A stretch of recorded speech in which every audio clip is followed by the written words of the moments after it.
और जब से राष्ट्रवादी सरकार बनी है तब से शायद हमने लगा कि अब तो हमें कोई काम ही नहीं, अब तो हमने बहुत ताकतवर लोग बिठा दिए, अब सब काम उनका है। तो रोज तीसरे दिन 10-12 लोग जो देश में, आप ये कानून बनवाइए, पुष्पेंद्र जी जीडी बख्शी से कहिए ये करें, आरएसएन से ये करें, लेटे लेटे लोग बिस्तर से हमको मैसेज कर देते हैं कि अब आप जनसंख्या पे कानून बनवाइए, जैसे मोदी हमसे पूछ के ही काम करता है। हम उन्हें समय नहीं देना चाहते। हमारा बस चले तो हम रात के 8 बजे उनसे उम्मीद करें कि अमित शाह आए और पूछे कि आप सब ठीक ठाक हैं, दरवाजे पर ताला लगाए मैं जाऊं। हम ये उम्मीद करते हैं। हम ना शत्रु से सीखते हैं, ना दुनिया से सीखते हैं, ना आस पड़ोस से सीखते हैं। हम अपनी ही दुनिया में खोए हुए हैं। इसी देश में, इसी देश के नेताओं ने भगवा आतंकवाद, हिंदू आतंकवाद की कहानी गढ़ी, लेकिन किसी ने उस थ्योरी को समझने की कोशिश नहीं की। यह कहां से चली थी, कैसे चली थी, कोई मतलब नहीं है।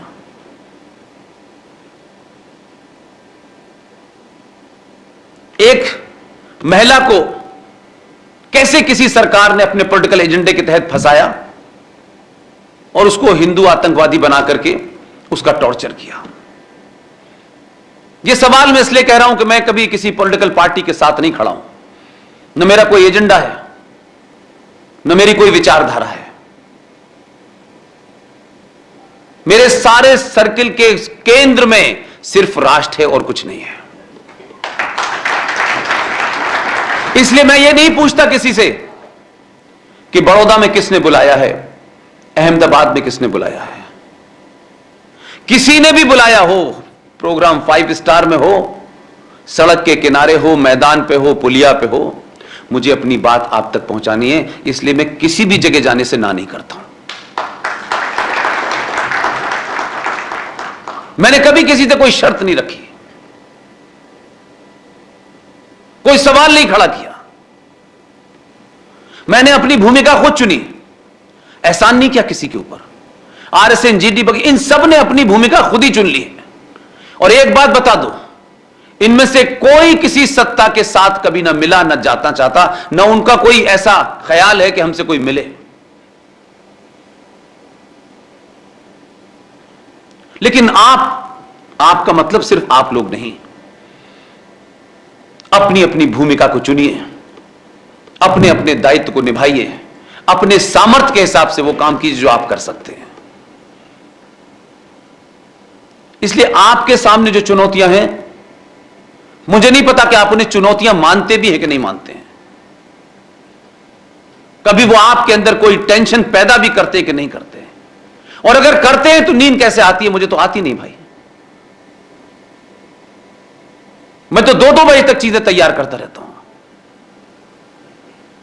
जो कुछ आपके सामने घट रहा है आप उस पर भी नहीं बोलते भाई।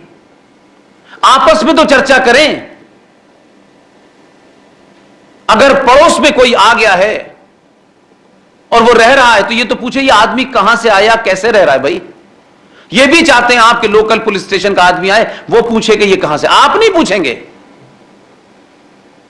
आपकी यहां चोरी हो जाएगी, आप एसएचओ को रिपोर्ट लिखा देंगे, बस खत्म कहानी। ये मैं नहीं कह रहा, भारत की सुप्रीम कोर्ट का कहना है कि भारत में 5,500 करोड़ इल्लीगल इस देश में लोग रह रहे हैं। लेकिन अभी इस देश में कोविड की चर्चा अगर हो जाए, बड़े बड़े ज्ञानी आ जाएंगे और देखिए साहब, इंग्लैंड में देखिए किस तरीके से इंग्लैंड से भारत का कंपैरिजन करते हैं, नीदरलैंड से करते हैं, ऑस्ट्रेलिया से करते हैं। लेकिन हम अपने बच्चों को यह नहीं बताते कि इंग्लैंड की जितनी टोटल पॉपुलेशन है 6 करोड़ 25 लाख, उतने हमारे यहां झूठन खाते हैं हमारी। उतने लोग इल्लीगल रहते हैं भारत में। ऑस्ट्रेलिया से आप अपनी तुलना करते हैं, हमारे यहां से 10 गुना उनकी जमीन है और 2.25 करोड़ की पॉपुलेशन है। दुनिया में कोई ऐसा देश नहीं है भाई। देशों की टोटल पॉपुलेशन से ज्यादा तो आपके यहां इल्लीगल माइग्रेंट रहते हैं। ये इल्लीगल माइग्रेंट कैसे आए?